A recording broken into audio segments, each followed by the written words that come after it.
You know why people don't like liberals? Because they lose. If liberals are so fucking smart, how come they lose so goddamn always? That was Will McAvoy on the HBO program The Newsroom. The quote came up recently in a conversation I was having with some friends of mine about what's the appropriate tactic that the liberals should use in the face of the upcoming conservative agenda.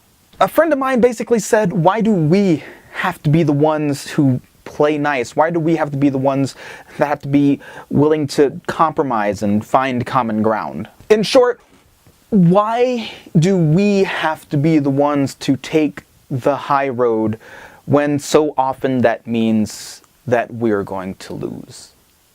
It's a complicated question and one that doesn't have a short answer. The best I can come up with is that taking the high road is the right thing to do, and whether we win or we lose, at the very least at the end, we can walk with our heads held high.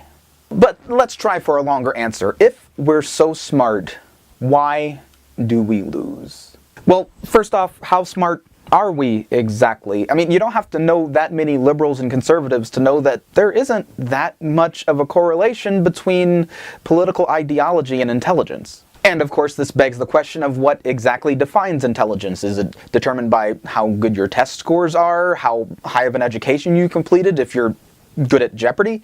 I maintain that there isn't a correlation between intelligence and liberalism or conservatism. However, politics doesn't care about this philosophical, scientific question. Politics is about perception, and liberals have branded themselves as the intelligent, college-educated side, which I'm sure is a label that they really like because it's complimentary. It's also rather pompous. There's a saying among comedians: never punch down. You can joke about the extravagance of the rich, or the awkwardness of white people, or the crazy hijinks of celebrities, but it's never okay to poke fun at the poor or people who are sick, and so on. Make fun of the people above you and not the people below you, so to speak.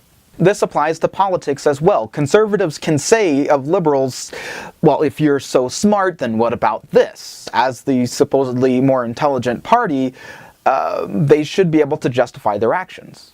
And if they can't justify their actions, then people will take pleasure in knocking them off of their high horse. It doesn't work the same in the other direction, though. When liberals attack conservatives, it often comes across as saying, don't you realize how stupid you are?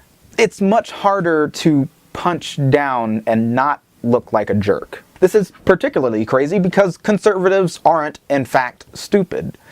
But they're happy to let liberals have that label as the smart party because it's really doing them no favors. Except maybe inflating their sense of self-importance. There are many other reasons that liberals lose, of course. This is just one part of a much bigger problem. However, I don't think that taking the high road is part of that problem.